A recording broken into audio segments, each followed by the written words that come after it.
So today we are playing against traditional opponent called Vasco. We got the best of them last game. We won, and take this a moment, please.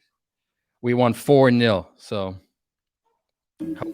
Yeah, I think I've checked the last two. I think the last was it 4-0 and 2-0 or 3-0. yeah, so they didn't beat us last year. So we'll see how we'll go this time around. I know they're itching for revenge. Yeah. Out of the four main rivals we have in Rio, Vasco for some reason is a team that we played less against than the other ones. The Fluminense, when we play them, it's considered the oldest derby. That's why we call it the grandfather derby, because it's the oldest one of them all. And then when we play the team who shall not be named, but they have the colors red and black, and they're absolutely a bunch of snobs. We our latest retrospect isn't the greatest, but they're known for having a very large fan base, probably the biggest one in the country, along with a team from São Paulo called Corinthians. They have the biggest amount of followers in the country, but most of them are sympathizers. I won't call them exactly followers. They only follow when they're winning.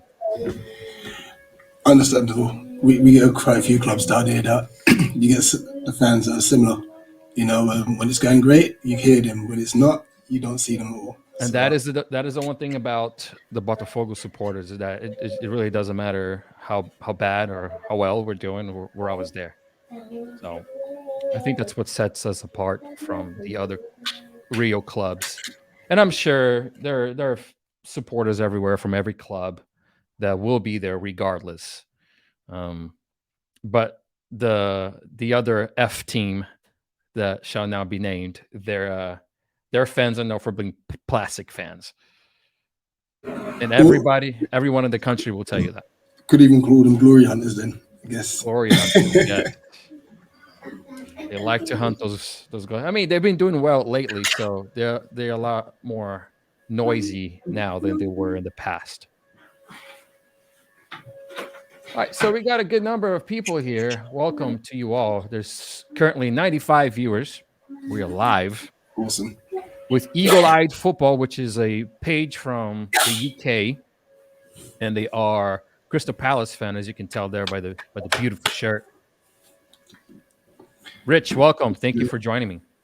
First and foremost, thank you so much for having me on. I'm looking forward to this because obviously we'll be the first of many discussions between our two great clubs, and obviously what's brought us together is the thing that's going to keep us together in the future as well. So. That is correct. Pessoal do Brasil, aqui eu tô com o Rich do Eagle Eye Football, é uma página do Crystal Palace. Para quem tiver alguma pergunta para ele aqui, pode mandar nos comentários do Twitter, porque eu não tô vendo aqui os comentários no StreamYard, não dá para ver. Só que no Twitter, se alguém tiver algum tipo de pergunta que quiser fazer, é só mandar aqui nos comentários que eu pergunto para ele, beleza? Eu vou começar aqui perguntando a ele sobre a vida do Crystal Palace pós John Textor. O que mudou para eles, entendeu?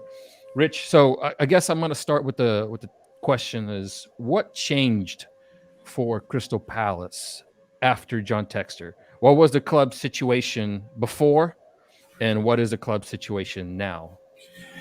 Well, if I was to take you back like over 10 years ago, unfortunately for us, we've faced administration twice, and we've been very close to, and by administration, it's basically where the club has like no money. And at one point we were 1 hour away from being no more, basically. And at the time, obviously, we managed to convince the bank and the owners to put in money, which kept us as a club. So since then, we've moved forward, got ourselves out of the Championship, which is the division below the Premier League, and established ourselves as a Premier League club. We've been there in the top flight for I think 8 years now, on the bounce since we got promoted against Watford. And it's been a roller coaster. Let's say that. It's never easy being a Palace fan, to be honest. Um, there's definitely ups, there's definitely downs, but most importantly, like we stick with the team through and through regardless. To bring it to now, John Texter obviously come in and has brought in a bit of I'm sorry for the noise in the background. Yeah.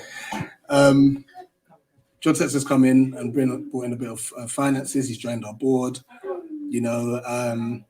So that coinciding with the fact that we got a new manager this year as well, that's really helped. And then World class obviously manager. he's phenomenal.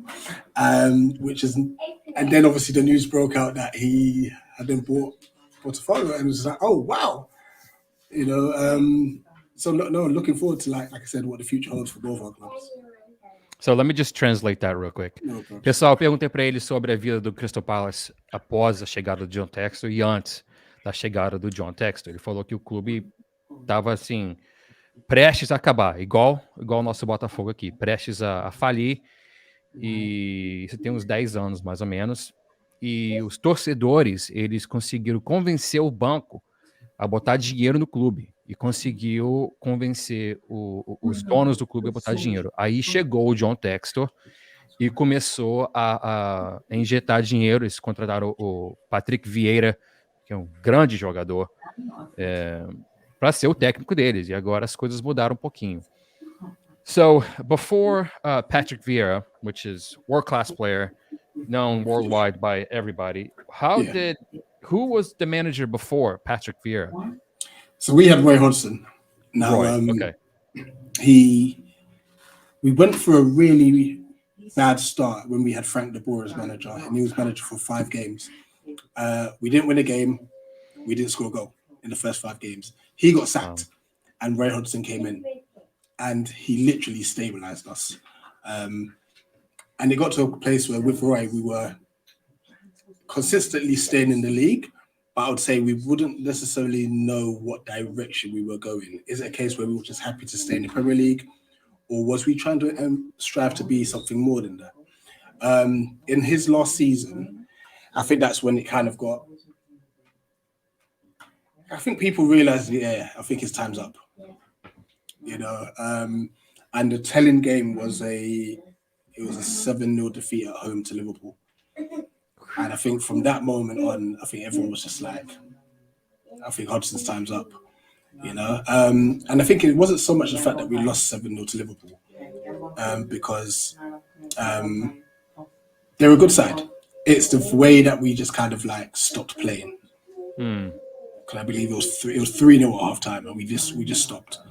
You know, so that was Roy Hodgson, who is now actually Watford manager currently. Yes, I believe that, and that it's very similar to what happened to us in our last game. The team just stopped playing. They scored a goal, and then instead of making changes during the halftime, because you could clearly see that Fluminense was coming back, and you could clearly see that they were going to score goals, and just nothing was done. Which we are very grateful to our previous manager, Anderson Moreira, because he had 31 games with the club, only lost 4. And that's a good record, actually. That is good. It's a very good percentage-wise. But what I think really happened is Anderson Moreira is a bit of a hothead. Right. His very first game with the club, very first one, his first game as a manager, he got sent off with a red card. And coincidentally enough, his last game as a manager, he got sent off with a red card after flipping off the ref officials. So he just gave him the big old middle finger, said, "You can go F yourself," and he got sent off. So do I think that was the main reason why he got let go? Probably. Because if you see John Textor and if you see his interviews, he's very well spoken. He's calm. You know, you can see that he's got like a calm demeanor.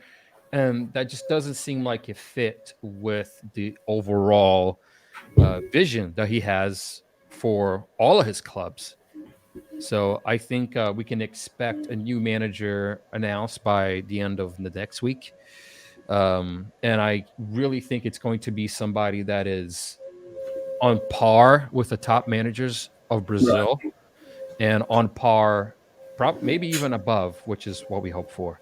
So let me just translate that real quick. Pessoal, Yeah, eu sure. estava perguntando para ele sobre o Patrick Vieira. O que aconteceu lá no clube? Ele falou que antes eles tinham.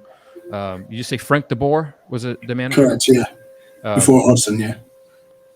O Frank de Boer, que foi um jogadoraço, foi o técnico deles lá. E depois chegou o Roy Hodgson, que completamente mudou a vida do Palace, né? Só que como o senhor Anderson Moreira aqui, o tempo do Roy lá deu, entendeu? Chega uma hora que as coisas não começam a andar, entendeu? Eles perderam pro Liverpool de 3-0 e foi aí que o Patrick Vieira chegou e o time mudou também de outra vez da noite pro dia. Now, Rich, what does Patrick Vieira bring to Palace that you think that Roy wasn't able to? Style of play.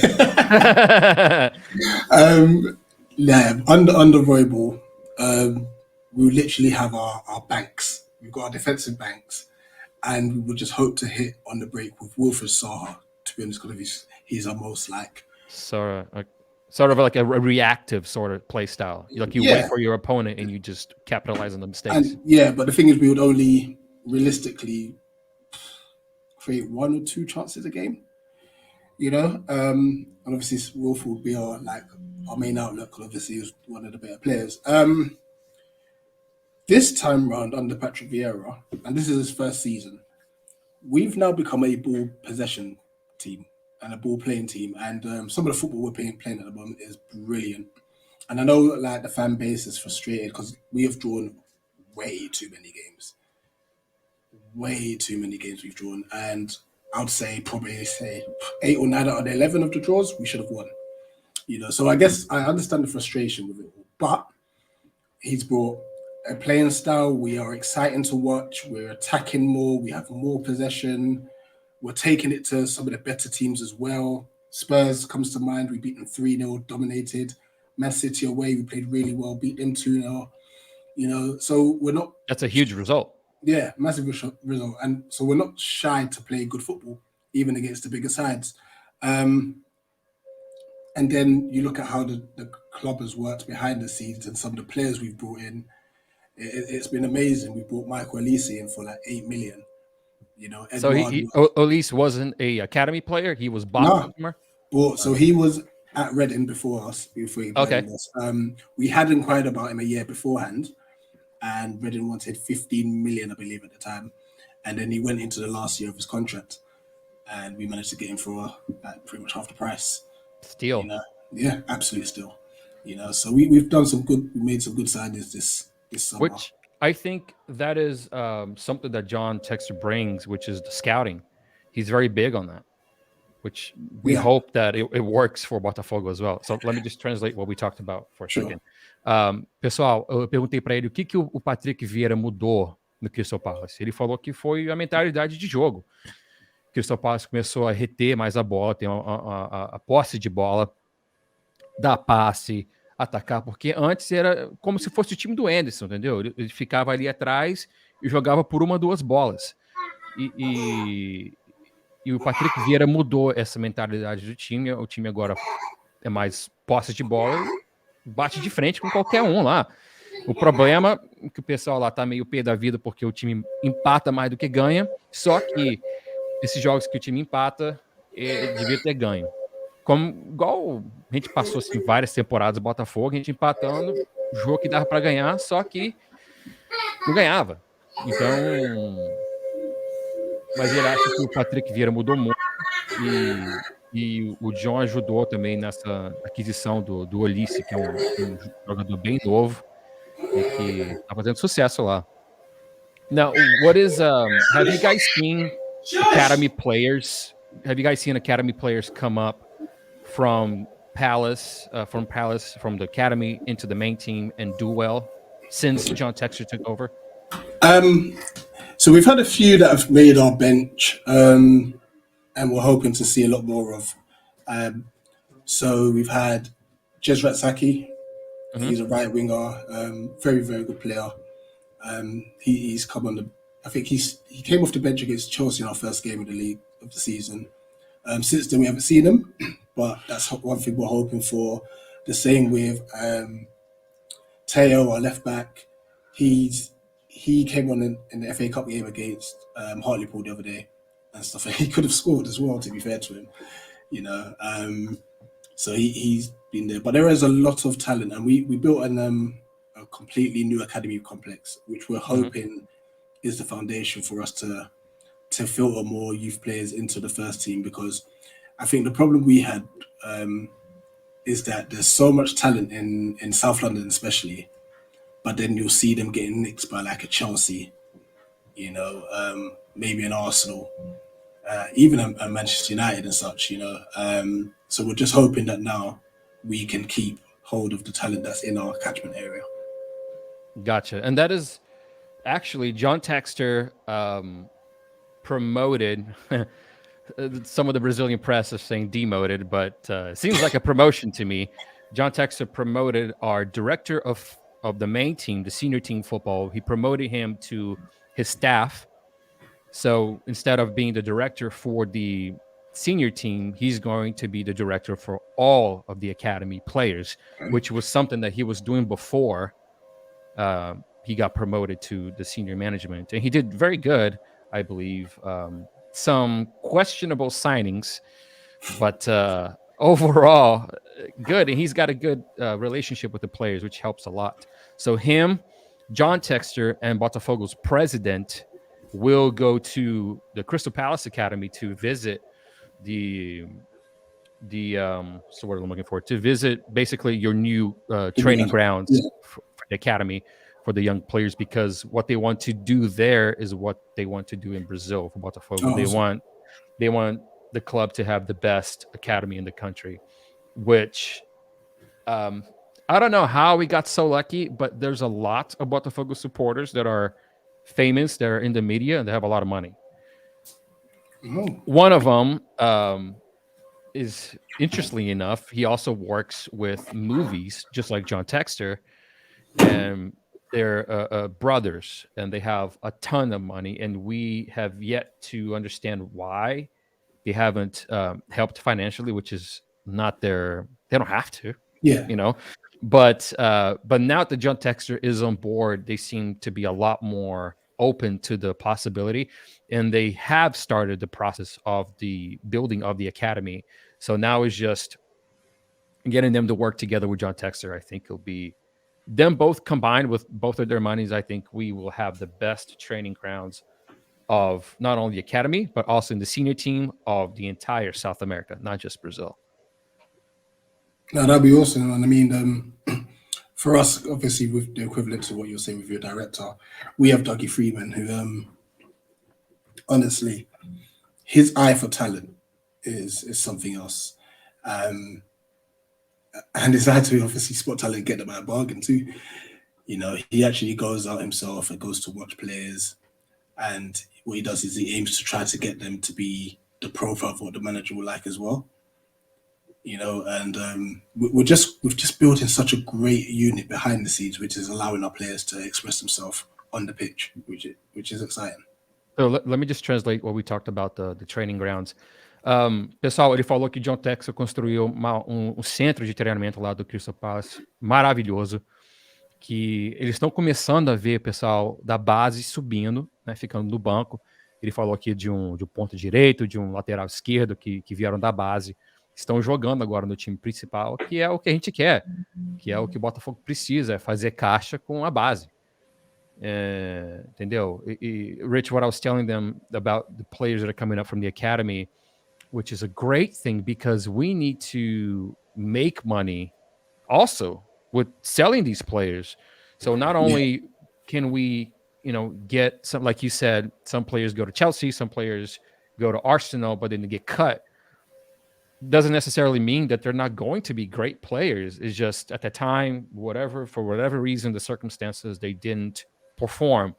But if they take those players and put them in a different situation, in a different environment, they may be better than what they could ever be.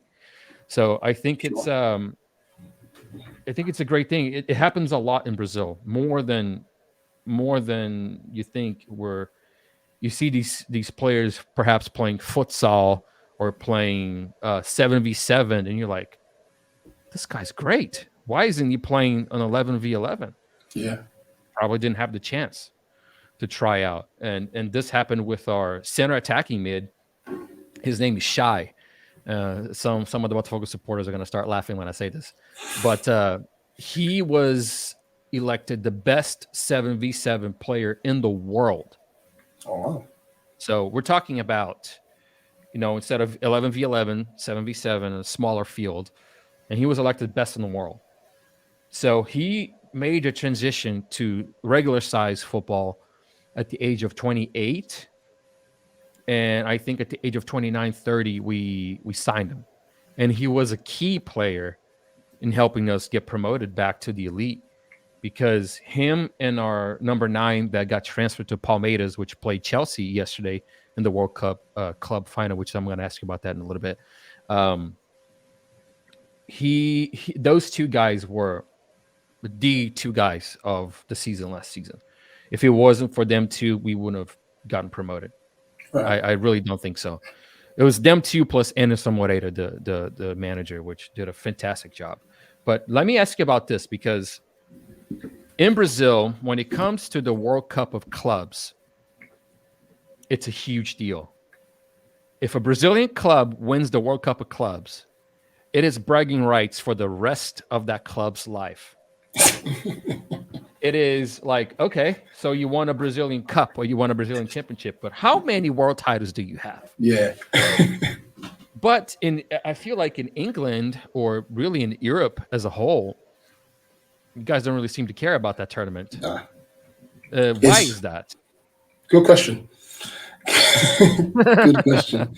At the end of the day, as footballers, your main aim is to win trophies.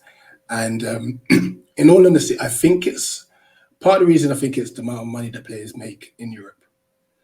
So their clubs really kind of have a little bit of a hold on them, if that makes sense, to an extent where it's like, when it comes to our domestic football, that's the priority. Like, the Premier League pumps so much money into it that Chelsea, obviously having to go out to play this World Club Championship, they don't really care for that. Like, they just want them to come back and play their Premier League games, sort of thing. So I also think there's not enough media coverage around it. Because I often seen it called the Mickey Mouse Cup. Yeah, there's all sorts. Because if there wasn't the fact that Chelsea were in it, I don't think we would have heard about it. Oh wow. That's like, they wouldn't promote it as much. It's because there was an English club in it. That's why there's some sort of media presence. Are you guys aware? When I mean you guys, I don't mean just Crystal Palace fans. I mean the UK as a whole. Are you guys aware that the winner of the Champions League gets to play that tournament? Yeah. Okay. We know the permutations for it.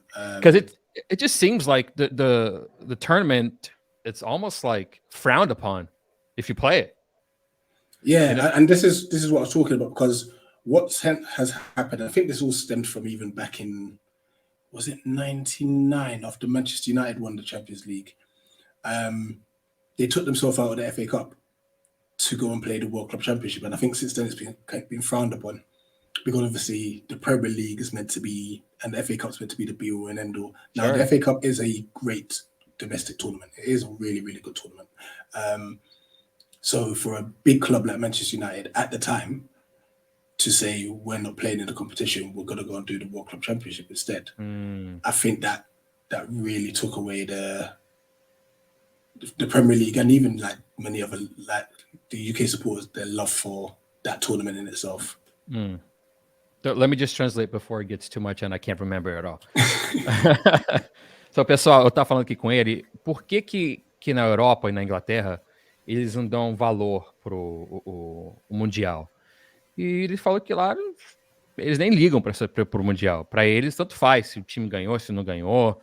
E se não fosse pelo Chelsea estar jogando lá, eles nem saberiam que existir. Eles sabem que o campeão da Champions League joga o Mundial, só que para eles é melhor jogar a Premier League, é melhor jogar a FA Cup, que é praticamente a Copa do Brasil, né, que são todos os times. The FA Cup is all divisions, right?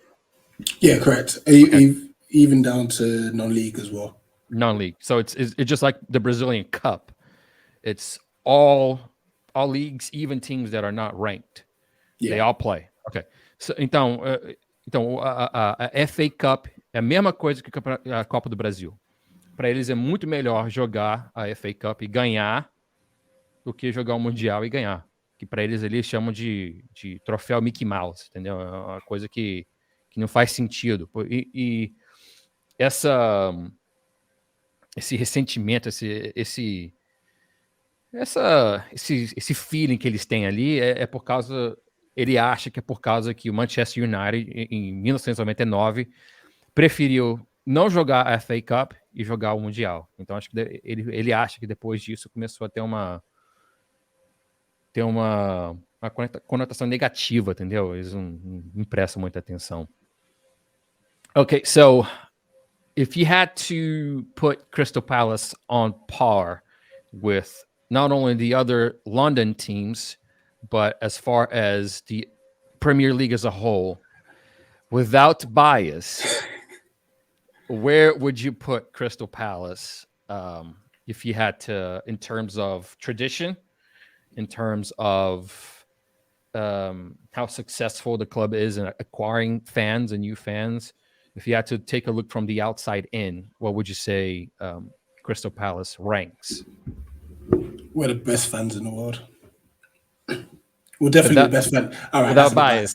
We're definitely the best fans in the Prem. And don't get me wrong, there was some other club like the Newcastle fans. They're amazing as well. To be fair, okay, really loyal and such. Who else would I say is quite loud?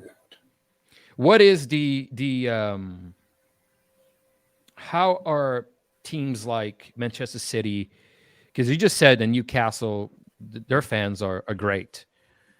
What would you say for Manchester City that got that money injected in 2010, right, or 2009, and then won the Premier League in 2012, which, in my opinion, was probably the greatest goal scored as far as emotion wise, like what is going to happen. I think by far is the greatest goal in Premier League history when it comes to that. Because that Aguero goal, I just lost my shit. And sorry for cursing, but I just lost it, man. Because before, fans. oh, screw United. So, anyway, so let me just translate that real quick, and then we'll go back to it. Pessoal, perguntei para eles lá o que ele acha do Crystal Palace em termos de torcida, em termos de tudo. Assim, se for botar tudo isso numa prateleira e começar a comparar com todos os times de Londres e os times da Inglaterra, onde que ele acha que o Crystal Palace entra? Ele falou que em termos de torcida, na opinião deles, eles têm a melhor torcida do país junto com Newcastle.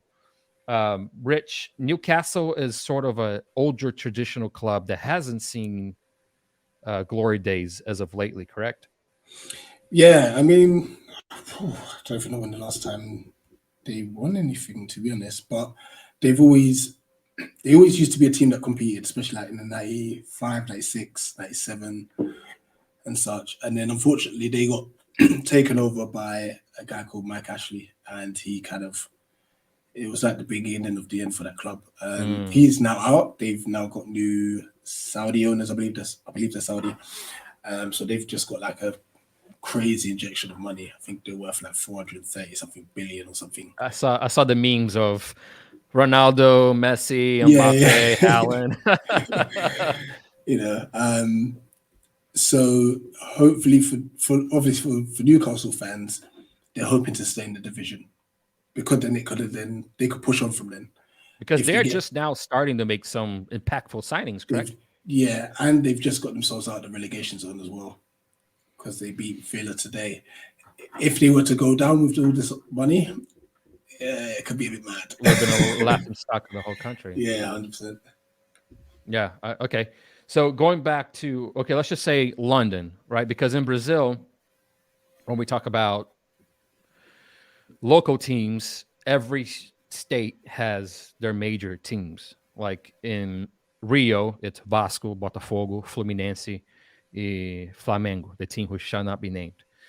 And then in Sao Paulo, they have Corinthians, Palmeiras, Santos, and Sao Paulo, which is named after the state. So is it Chelsea, Tottenham, Arsenal, Crystal Palace? Is that the four bigger teams from London? So let's see. North London, you've got Arsenal, Spurs. West London, you have Chelsea. And I'm just there's talking. also West Ham, correct? Yeah, so they're West London. Down south is Palace. But then you've got like other London clubs. You've got like Mill, you've got Fulham. Oh, okay. Charlton, who were terrible. Who else? Have I missed anyone out? No, I think across and those are teams that have been in the Prem. I think I've come. So if you had to let's just say put those teams all together in a pile, you had to measure them up. As a ranking. Without bias, where would you put? Pessoal, perguntei para ele ali eu expliquei assim do Rio de Janeiro, os times do Rio, os times de São Paulo. Perguntei para ele para fazer uma lista dos times de Londres. E perguntei para ele assim, qual dos times grandes de Londres, qual é o ranking ali. Vamos ver se ele vai, vamos ver se ele vai responder. The floor is yours, Rich. Oh boy. If we're gonna go by recent success, recent times, you'd say Chelsea. And then it gets tough because Arsenal recently have won an FA Cup, but then Spurs have finished above them in recent seasons. But I'll go Arsenal because Spurs have not won a trophy. Then it'll be Spurs. Then I'll say West Ham, then us. Okay. And then you go into some of the other teams. And then you just go to the lower tier teams. Yeah. But I feel like the difference between, first of all, the difference of Chelsea and all the teams that you mentioned, I think they're just above and beyond as far as money, power, you know what I mean? Yeah. But when you mentioned the other teams, the only other ones that I guess could stand out really would be Arsenal. But then, like you said, as of late, Tottenham have done well enough, but haven't won anything. But then you have really, really traditional teams like West Ham and Crystal Palace now that to me just kind of sort of like you probably occupy the same table, place in the table. We're getting better. That's what's happening. We're getting a bit more financial backing and such. Obviously not to the level of these clubs who have been established for years on end. But like West Ham I think I don't know if they're still fourth. They might even be fifth at the moment. So there's teams that weren't big before that are now starting to kind of break the mold of the traditional like top four in a sense. So that is. So let me translate that for a second. Pessoal, eu perguntei para ele falou Chelsea, Arsenal, o Tottenham, o West Ham e depois o Crystal Palace. E depois eu falei para ele que tirando o Chelsea da jogada, Arsenal e o Tottenham mais ou menos ali juntos e para mim o resto é tudo junto misturado. Então, ele falou que agora tá tendo tá mudando um pouco a Premier League. Os times que não costumavam ficar no topo da tabela estão começando a subir mais, porque tem mais investimento. One question that I had is back, 2-3 years ago when I was doing some research on the Premier League, I saw that there are some really traditional teams, even in the championship, like Forest, for example. What happened to teams like that, specifically Forest? Because if I'm not mistaken, Forest used to be quite a giant there. Am I wrong, or is it true? Yeah, like in I think the 1960s and stuff, they were winning Champions Leagues and stuff like that. So the thing with the Championship, which is a league below the Prem, it is probably one of the toughest divisions to get out of. When you get relegated from the Premier League, there is no guarantee you're coming back. And that has happened to some of the clubs. So obviously I mentioned Charlton, who, like I said, they're terrible.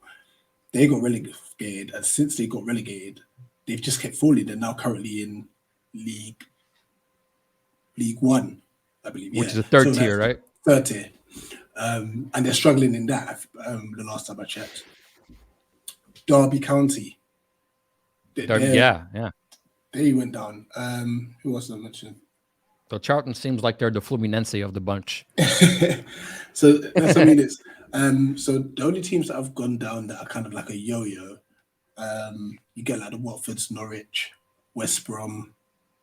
They kind of yo-yo. They kind of go up and down. And Fulham are put into the bracket as well. So it is tough. If you get relegated, there's Good no luck. saying when you can get back into the Prem. It's not easy. Which is kind of the opposite in Brazil, to be honest with you, because if you get relegated, if you're a big team, chances are that next season you're probably taking one of those spots. Because in Brazil, when you get relegated, you keep your piece of the pie as far as money is concerned from the first division when you play the second division. And the teams that have been on the second division, they don't get that. Right. So they have to really make a well-structured plan to be able to get promoted. So let me just tell them that. Pessoal, ele falou que lá na Inglaterra, quando você cai para a segunda divisão, é muito difícil subir. Muito, muito, muito difícil. Porque eu perguntei sobre times que eram bem tradicionais lá da Inglaterra, que desceram e nunca mais subiram. Que foi o caso ali do Nottingham Forest, o Derby County, e tem outros times ali que quando eles descem, tipo assim, boa sorte. Se você subir, você sabe. Se não subiu, você subiu. E ele falou que tinha times que eram da Premier League que desceram, então agora na terceira divisão, que na terceira divisão nem lá eles estão jogando bem. Como era o caso ali do Fluminense, né, que caiu para a terceira divisão. It's a funny thing when I said Fluminense.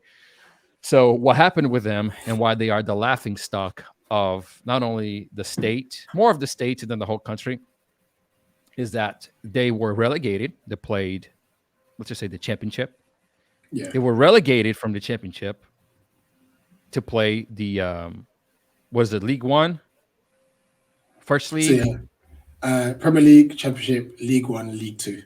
League One. So they played the League One and struggled as well, but they were able to win. But instead of being promoted to the championship, somehow, probably some money involved or something, they put them straight back into the Premier League. Let's just say that.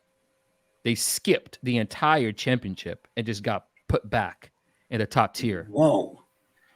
That was a huge deal in Brazil, and that is why they are the laughing stock, because when we call them Fluminense, in Brazil, C is C.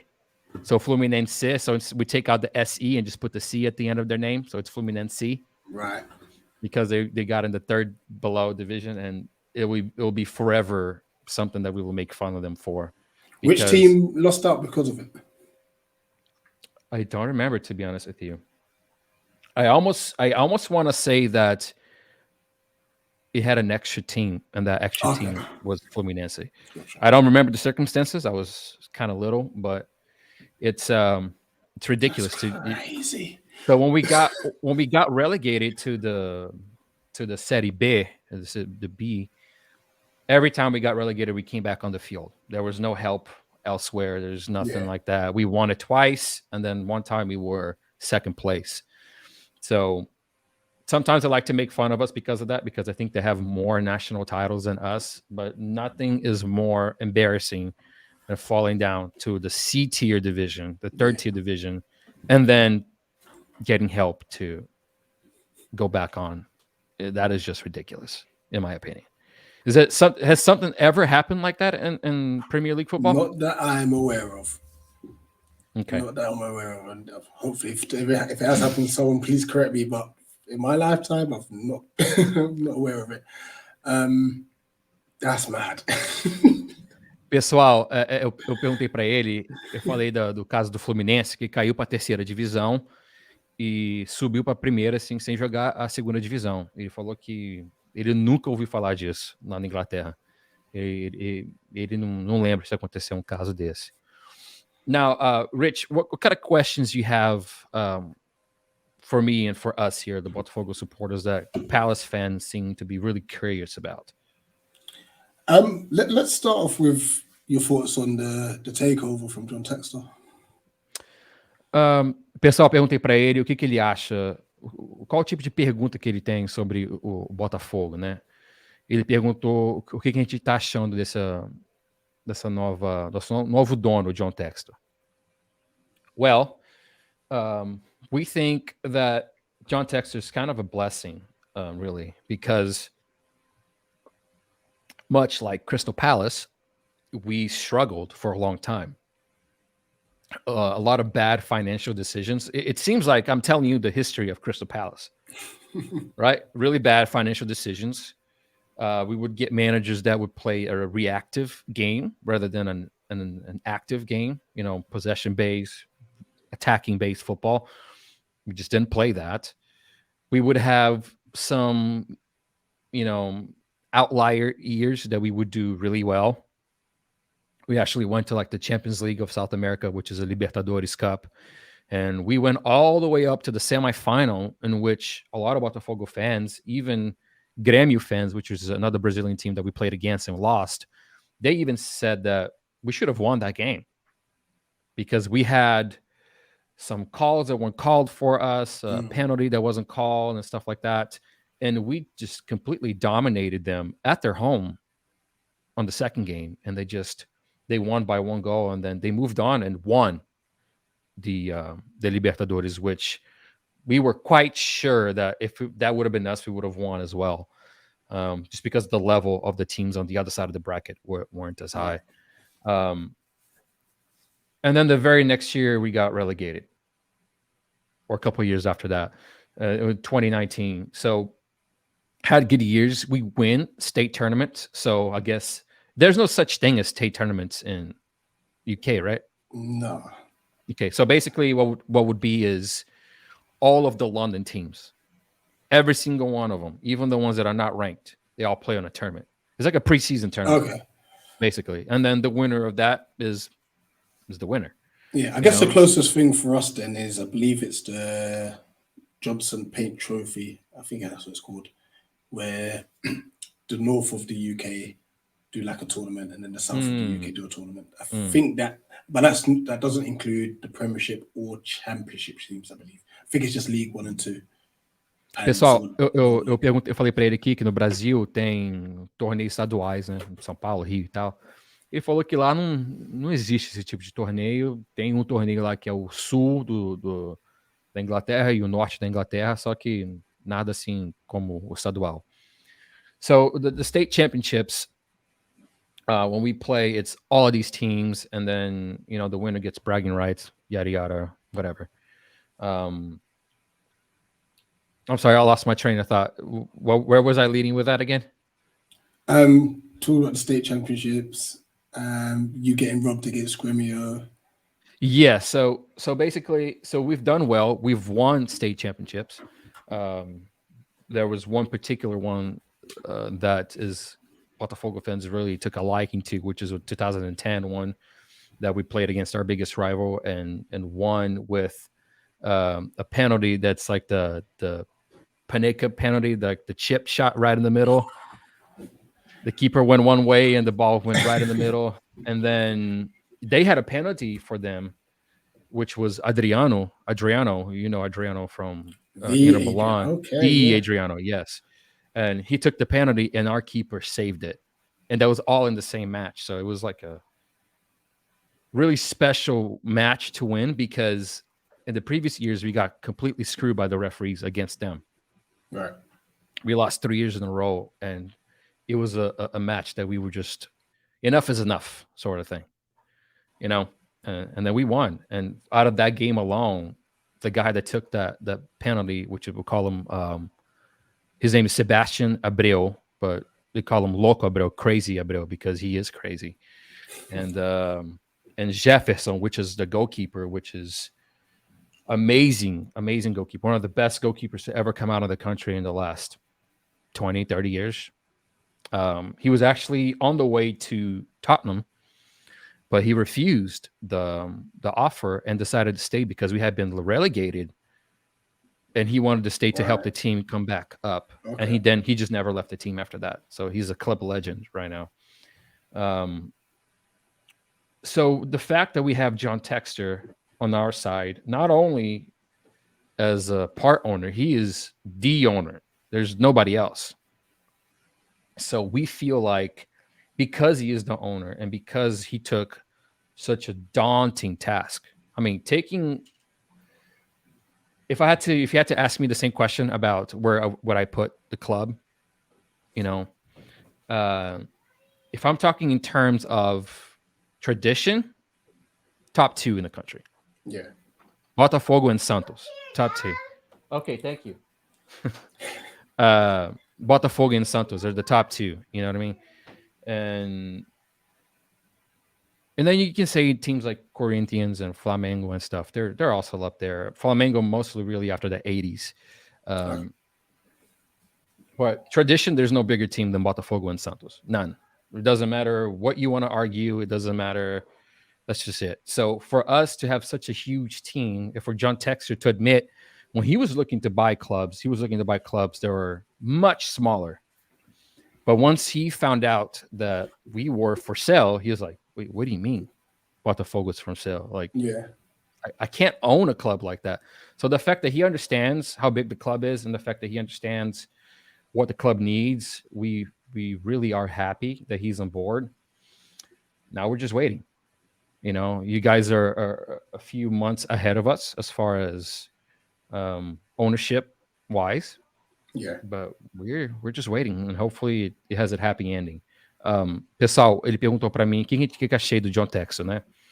Expliquei para ele assim um pouco do Botafogo, da dificuldade que o clube tem ou teve, né, dos últimos anos, em termos de finanças, em termos de ganhar troféus, em termos de tudo, como globaliza. Eu falei para ele que em termos de tradição, Botafogo e Santos são os 2 maiores clubes do país, não tem nem como ninguém querer argumentar isso, porque não tem argumento. E a gente está esperando, né? Esperando o que o John Textor vai fazer, porque ele agora é o dono do Botafogo. Lá no Crystal Palace ele tem... He's got what, 24% ownership of Crystal Palace? Yeah, about much, yeah. Lá no Crystal Palace ele tem 24% só. E no Botafogo ele tem 90%. Então é uma completamente diferente. Lá ele ajuda, aqui ele é o dono. Então a gente espera coisas grandes, né, do John Textor. And another thing why we believe... One second. Why we believe John Textor is going to be a huge help is that if you take, financially speaking, if you take dollars and euros to Brazilian money, he's king. That's a good point. You know what I mean? Now, if we're talking about players that play in Europe and players that are Brazilian or other nationality, now they're gonna want to earn in dollars or in euros. That's just a given. But we can renegotiate. It's like, hey, in the country, this is how much top players get paid. This is how much we can pay you.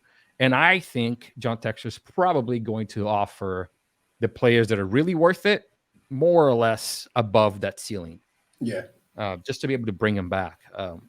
His first idea is to bring players that are already established in Europe, that are kind of close to, I guess you can say, the expiration date, you know, to come play for the league while they still have something to give.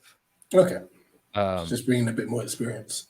Bring more experienced players while building up players from the academy, and then start to, you know, really start to mix that experience with the youth, and just being able to build a competitive team like that. But from what he has said in interviews and whatnot, he wants like an immediate impact. So starting this season, he wants about 6 to 7 players that are about above average for the league, and he wants that one star player. So that's what we're waiting on right now. There's several names. There's Matteo Musacchio from Milan. He played for Milan. He's a center back, Argentinian center back. His name was linked with our club lately.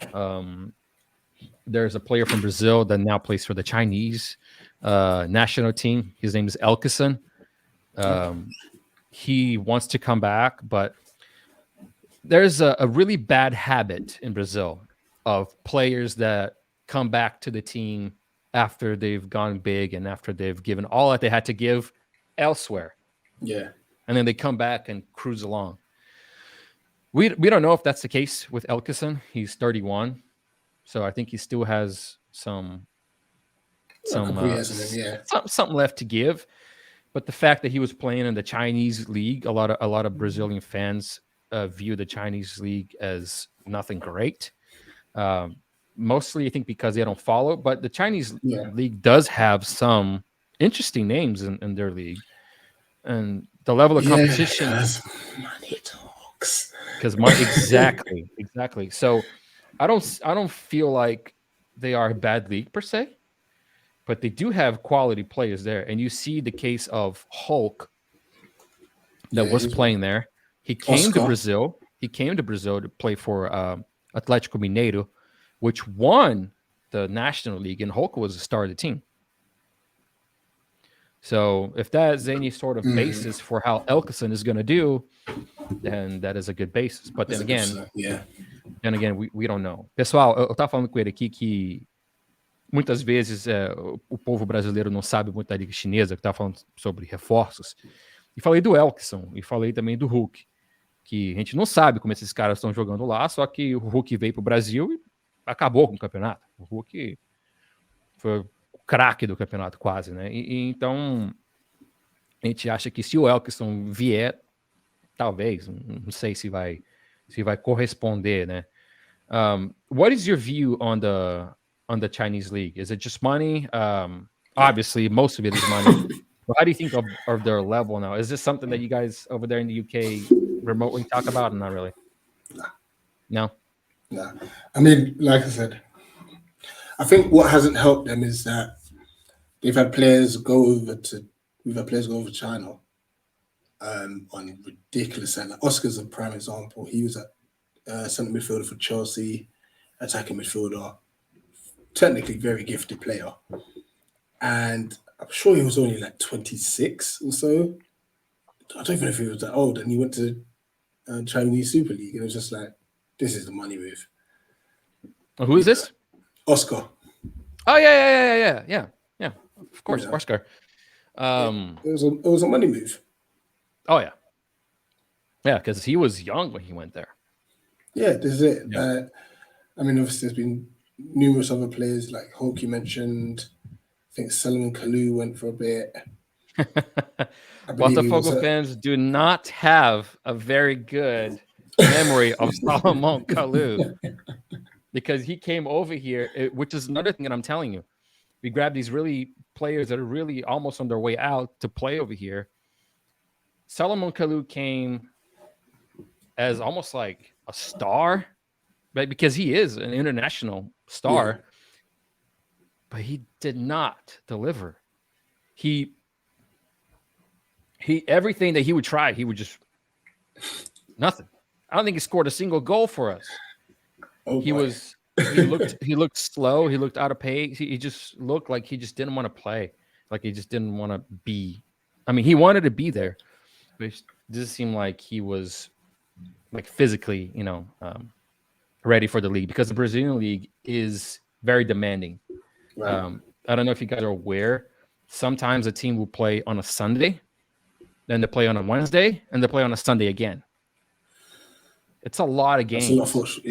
It's a lot of games. So I just don't think he was ready. But then you get somebody like Keisuke Honda. He's a good player. Good player. He came and he did okay. He wasn't like too bad. You can tell that he had quality. Yeah. But unfortunately, he came at a time where it was very rough. The players around him sucked. The management sucked. Everything about the club was in decline. And that was the year we got relegated. So, yeah. So, pessoal, só falando com ele aqui da Liga Chinesa um pouquinho, ele falou que o pessoal lá na Inglaterra, como a maioria dos brasileiros, não respeitam muito assim, a Liga Chinesa, que é tudo sobre dinheiro. E conversamos sobre alguns jogadores, né, como o Oscar, que saiu do Chelsea para jogar na liga da chinesa, e também conversamos assim sobre o Campeonato Brasileiro, né, que é um campeonato tem muitos jogos e que é bem difícil, como o Salomão Kalou veio aqui e não correspondeu. O Honda chegou, fizemos aquela festa para ele no aeroporto e correspondeu muito pouco, entendeu? E é isso. Rich, so apart from our view on John Texter, what are some other questions that you might have? Well, you've answered the question regarding Kalou, because obviously I looked into that. So Kalou and obviously Honda have played for your side. Looking at the partnership between the two clubs, what's your expectations as a fan? Like, do you see players coming from Botafogo to Palace or vice versa? Well, a pergunta dele foi o que eu acho que vai acontecer dessa união Botafogo e Crystal Palace. I think I guess let me answer your question with a question real quick. How does Crystal Palace fans view Botafogo in terms of, as a club itself, in terms of international fame, or you know what I mean? Like how are Crystal Palace fans looking at Botafogo now becoming sort of a brother club? If you just look on Twitter, it's gone off. I've seen like little Twitter groups be made. I've seen like Palace handles with Botafogo hearts and stuff. Like it's a big deal. We've definitely embraced the new partnership, you know, and I think there was even some fans who had come over to London. They're in the Botafogo top at Sellers Park and such, so which has been amazing to see. And I guess it, as you said, it kind of our history is quite mirrored in a sense. Like we're not the so-called star studies names like a Santos or the team that you would not mention and such. I'm learning and such. A Palmeiras, you know. So we can kind of understand where you've come from. And we're two clubs that are looking to take our clubs in the right direction and get better. Right. You know, so I think that journey, and obviously with Texter in the middle of it, it's like we're both on the same journey here, and I'm sure we're going to follow each other's club's career. I mean, it's been nice to actually watch some games over the last week. Yeah. You know, and I'm looking to hopefully tune into the Vasco game because I know it might clash with the Super Bowl, but but just obviously trying to learn more about the players. Nascimento, he looks like a good player. Kanu as well, you know. So I'll get there. I'll get to learn the stuff in there. So were you guys aware of the size of the club when? Me personally, I wouldn't say I was. You know, I don't want to speak for any other fan. But as soon as obviously I saw that there was this. Have you heard of the club before? Yeah, definitely heard. Okay. Definitely heard. But like I said, like over here, you hear more of the Santos club, especially with Neymar, yeah, and such. You know, like even Vasco da Gama to this extent because of they were in the like Romario and stuff, and the World Club Championship when United played at the time. One of the best publishers of all time. Yeah, obviously Corinthians were quite huge and stuff. So we have heard of big Brazilian clubs. Okay. I had personally heard of Botafogo, but I didn't know the extent to how, like I wouldn't say I followed. The moment the collaboration came, it was like, all right, cool. I need to look into this club more. You know, I'm seeing crazy full stadiums. You know, I'm just seeing like the passion in your fan base is unreal. You know, and yeah, like I said, it's only been a couple months, but looking forward to it. It's spread like wildfire, man, I think. Let me just translate that real quick. Pessoal, eu perguntei para ele o que eles estavam achando do Botafogo, né? Se eles conheciam o Botafogo, se eles sabiam do tamanho do Botafogo. Então, eles falaram que ele pessoalmente, ele conhecia o Botafogo e que lá na Inglaterra eles conhecem os times maiores de fama maiores, como Santos, como Fluminense. Fluminense não, ninguém conhece o Fluminense. O Fluminense é fodido. Santos, o Corinthians, o Palmeiras, entendeu? Mais o Santos por causa do Neymar. E só que ele sabia do Botafogo, e então quando a notícia se espalhou por lá, ele falou que foi assim, uma coisa que deixaria eles muito felizes, uma coisa que eles não esperavam assim até porque pelo tamanho do nosso clube, eles ficaram super felizes com a notícia, né? E ele falou assim, é só ver no Twitter, é só você chegar no Twitter e ver.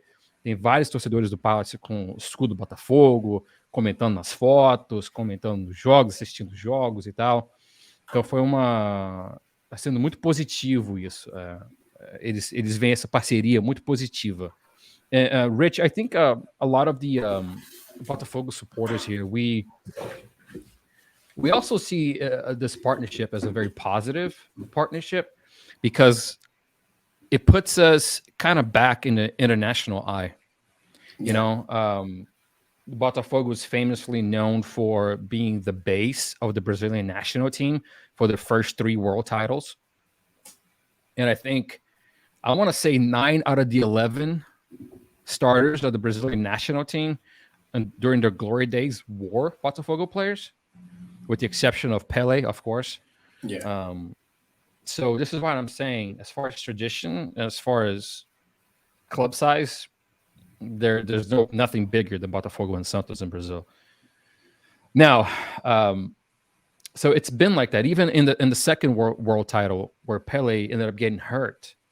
I'm sure you've heard of a player called Garrincha, Yeah. where he just put the whole Brazilian team on his back and he's like, all right, let's go. I got this.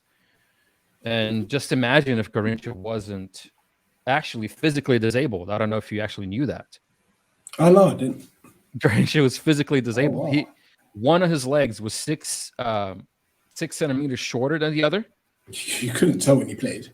No, and his legs had a bow in, so they both bowed in. So that's why they called him the angel with the crooked legs, because he just played amazingly. And one thing that a lot of older players would say about Garrincha is that, you know, when you played against Pele, for example, you knew what Pele was going to do, but even though you knew, you couldn't stop him. And Garrincha was the opposite. You did know what he was going to do. Therefore, you couldn't stop him even if you tried. So I think that's the real big difference about those two players. Kind of like Cristiano Ronaldo and Messi. Like, you knew what Cristiano Ronaldo is going to bring to the pitch, but you can't stop him. Yeah. And Messi, you have no idea what's going to happen on the pitch when Messi plays, and you can't stop him. I guess that's the best way I can compare the two. Sure. I really hope I'm not saying something completely delirious. No, that makes sense. So, pessoal, eu falei assim do Garrincha e do Pelé para ele, explicando um pouquinho por que eu acho que o Botafogo e o Santos são as 2 maiores equipes do Brasil. Eu falei para ele que a base do time nacional do Brasil foi Botafogo e Santos, que 9 dos 11 eram Botafogo. No nosso segundo título mundial, o Pelé se machucou, o Garrincha botou o time nas costas e carregou aquela Copa. E expliquei para eles que vários jogadores brasileiros daquela época falavam que o Pelé, você sabia o que iria fazer, e mesmo assim, já era. Não tinha como parar o Pelé. E o Garrincha, você não fazia a mínima ideia do que o Garrincha ia fazer.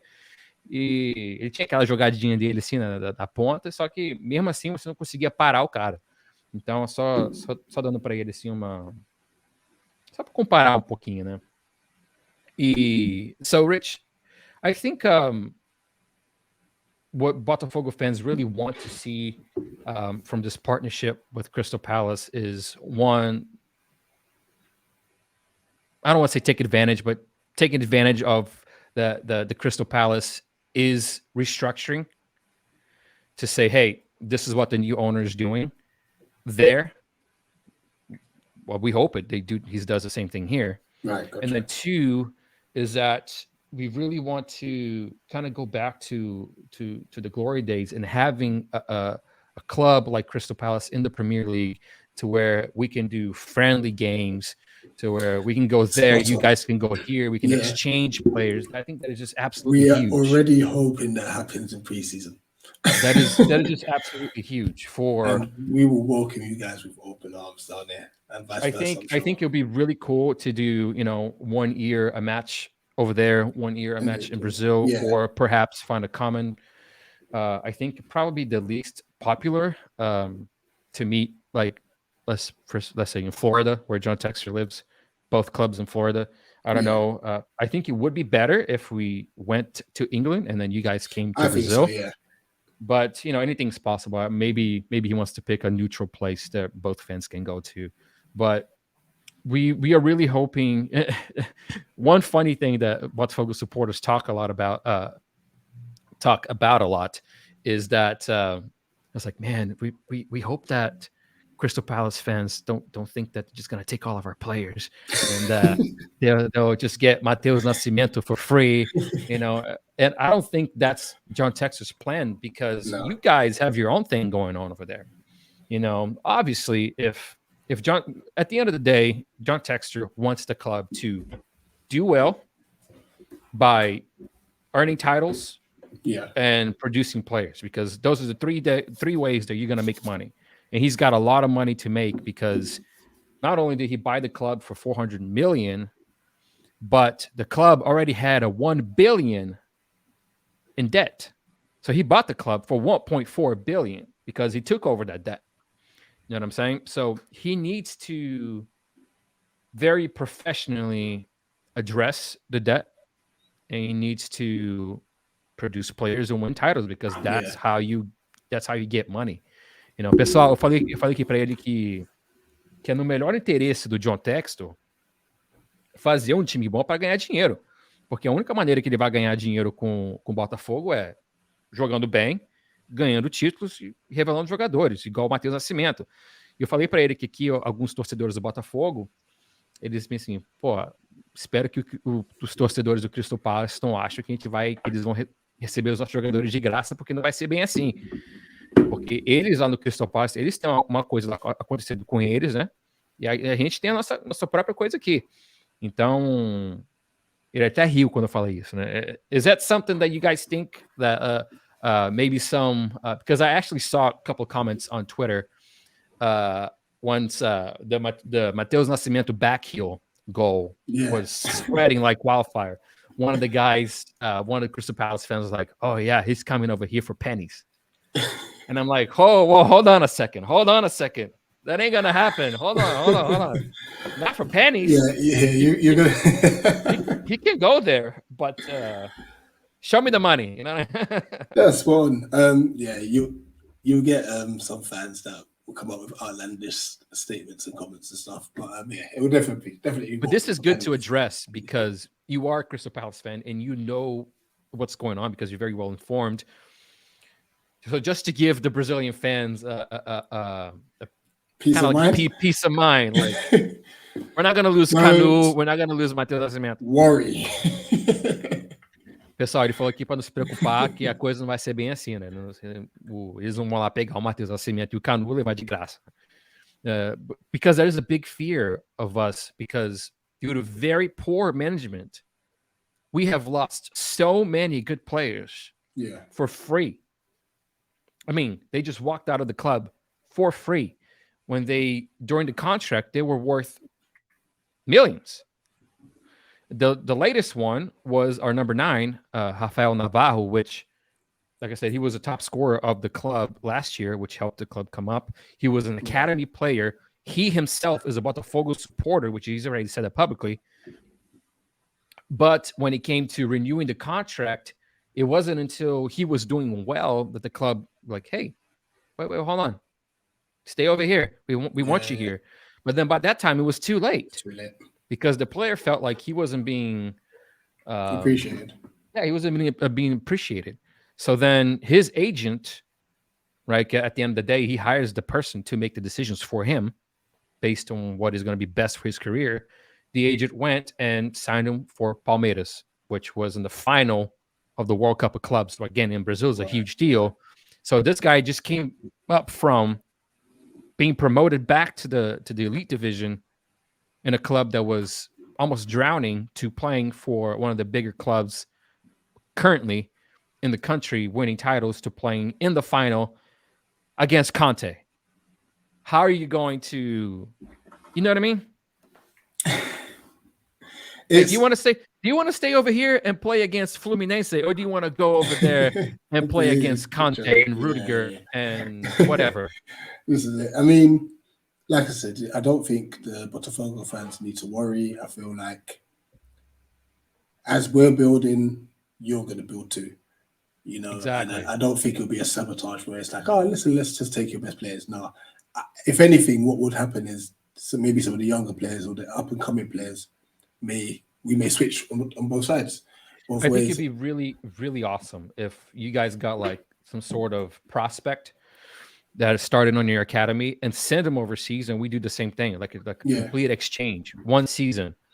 Because I think the younger players would really learn from that. I think it'll be a great thing for them to go to somewhere completely different to see, hey, this is what I can do somewhere else. Like, can I show my talent in a completely different environment, completely different atmosphere, completely different everything, culture? Because sometimes these players go abroad and they don't perform because the food is different, or you're going from Rio 40 Celsius to playing in England where it snows all the time. It's a huge difference. Yeah. Question for you. Also, before you need to translate first. Yeah, let me translate. Pessoal, eu tava falando com ele aqui que seria muito bom ter um intercâmbio de jogadores, porque muitas vezes acontece esse intercâmbio que o cara joga pra caramba e acontece que vai lá num lugar novo e não joga nada. Foi caso de vários jogadores, né? Por causa da comida, por causa do clima, por causa do ambiente, sei lá, tanto faz. E essa troca, esse intercâmbio de jogadores, especialmente jogadores mais novos, vai ser muito importante para ver mesmo se esse cara pode ir para um país diferente e performar. Porque, vamos dizer assim, se o Matheus Nascimento for lá para o Palace jogar uma temporada e arrebentar, o preço do cara vai subir completamente. Mesma coisa, você pega um cara lá do Crystal Palace, manda ele pro Botafogo, e um moleque chega aqui e arrebenta na Série A, o preço dele vai subir também. Só que eu acho que nessa troca é mais beneficial para o Botafogo do que para o Crystal Palace, só que pode ter aí um tipo de negociação com o John Textor, que o jogador pode ir lá performar e ficar, entendeu? Aí, mas pelo menos quem ganha com isso é a gente também, e eles. So I was telling them really quick something I didn't expand on. If we send a player over there, like Matheus Nascimento, and he just absolutely destroys in the Premier League, not only is that good for Crystal Palace, that is good for Botafogo because now his price tag triples. Yeah. And his price tag is already pretty hefty. So his price tag triples. You guys get the benefit of him performing well, and we get the benefit of making money off of him later on. Because he may come back, and then John's partners, the Crystal Palace, is like, hey, we need to get this guy back over here. Let's pay for his fee. Yeah. You know what I mean? So we benefit like that. I think it's a two-way street. The exposure as well. Yeah, it's definitely a two-way street. Because then it's like, wait, where did this kid come from? Yeah. Do they have more players like that? So then the club starts to being looked at as a place that produces a lot of players, which I hate to admit, but Fluminense is a club like that. I mean, look at Fabio and Rafael, which is the left back and right back from Manchester United. Yeah. Kennedy that plays in Chelsea right now. I mean, there's tons of players from Fluminense that go because clubs overseas know that they are known for producing. Marcelo, left back from Real Madrid. There's tons. Thiago Silva. I mean, you name it. You know what I mean? That's it, Spawn. That's huge. It is huge. I was just going to ask, because obviously you said that your manager's been sacked. Yes. What's the general consensus with the fans about that decision, and where do you think you go from there? In my lifetime, I'm 33 years old. I've been following football really from the moment I could walk. Right? I have never in my lifetime have I seen a manager come into the club heavily criticized like Anderson Moreira was and leaving completely adored by the fans. Never in my life have I seen happen in this club. Usually they come in as like, yeah, this guy's coming in, he's gonna be good. And then like 3 games later, it's like, get the fuck off my club. But with Anderson Moreira was a complete opposite. We were like, why is he coming? This guy has won a couple of Serie B titles, but when we get back to the elite division, he's not gonna be good enough to having 31 games and only losing 4 matches, taking us from 14th place to winning the title. Yeah. That's huge. And plus, his staff is absolutely phenomenal. Everybody that he brought along with him was absolutely phenomenal. It's people that we are always going to carry in our hearts as Botafogo fans, always going to be grateful, because if it wasn't for them and their management style and how well it mixed with the club and the players, if it wasn't for that, we wouldn't have been at the place that we are today for sure. Right. So when he left, there was a lot of mixed emotions. A lot of fans were like, why are you saying Anderson Moreira? He hasn't even started playing in the Brazilian Championship yet. We're just playing in the state tournament, which we just had our first loss. Like, why is he leaving? But I think what some fans are not understanding, and I don't know everything. I don't know what all the right answers, but what I think is that John Textor's view of the future of the club, looking at it as a whole, I just don't think that Anderson Moreira fits what he wants from a manager. So a lot of fans understand that and some don't. And that's just going to be with everything. Players, managers, staff. But I think people are starting to kind of understand and get it, because as much as we love Anderson Moreira, we know that he's a hothead. And I told you in the beginning of the stream how his first game, he got a red card, and his last game in the club, he got a red card too. So I don't think that John Textor saw that as a... You look at Patrick Vieira, that is a complete opposite profile. You know? It is. Yeah. And I think if Textor and Dougie were in the process of being a manager like Vieira, compared to how Hodgson was, then I'm sure Textor has in mind a manager who he would like. Now, obviously, I don't know, obviously, Moreira as much as you guys would, so I can't tell you what he might have done wrong and stuff. I don't know. And I don't think he was anything wrong as far as like how you manage it. I think it was just, he just doesn't fit the future of the club. He just doesn't fit what Textor has in mind, you know? Pessoal, ele perguntou para mim como é que a torcida achou da demissão do Anderson Moreira pelo John Textor. E eu falei para ele que a torcida ficou meio dividida, que a gente nunca viu um treinador chegar no clube odiado e saindo daqui como herói, como foi o Anderson Moreira, como foi o Edi Carlos.